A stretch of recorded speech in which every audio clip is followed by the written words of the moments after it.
জয়গুরু, সকলকে রাহানন্দিত জয়গুরু। পরমদয়াল শ্রী শ্রী ঠাকুরের রাতুল চরণে প্রণাম নিবেদন করে প্রত্যেকের মঙ্গল কামনা করে আলোচনা শুরু করছি।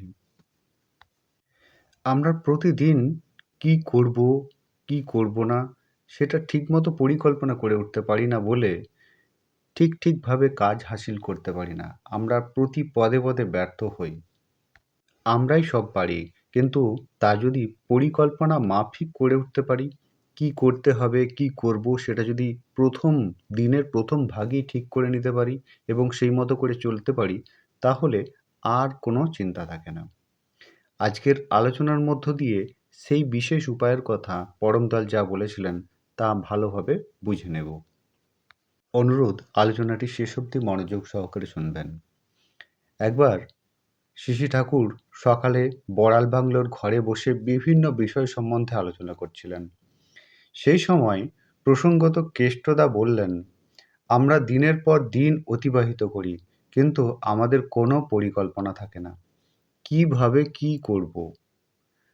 শ্রী শ্রী ঠাকুর তাঁকে বলেছিলেন, রোজ সকালে উঠে আমি চিন্তা করি কি করব, কি করতে পারি, কোনটা করব না। এটা একেবারে নিঃশ্বাসের মতো সহজ হয়ে গেছে।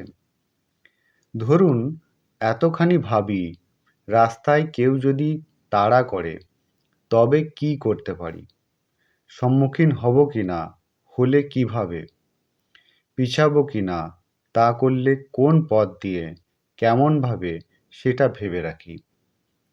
যতগুলি যা এ পর্যন্ত বলেছি সবই আমি করেছি, আর সবই আসে ইষ্টার্থ প্রাণতার ভিতর দিয়ে। তাহলে খুব সহজভাবে পরমদয়াল যেটা বলতে চেয়েছেন যে আমরা যদি প্রতিবোধ থেকে ইষ্টার্থ প্রাণ হয়ে উঠতে পারি, তাহলে এই উপায়টি আমরা আয়ত্ত করতে পারব। আলোচনাটি তাহলে এ পর্যন্তই।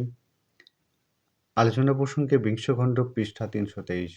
আপনারা সকলে ভালো থাকবেন, সুস্থ থাকবেন। সকলকে আবারও রাহানন্দিত জয়গুরু।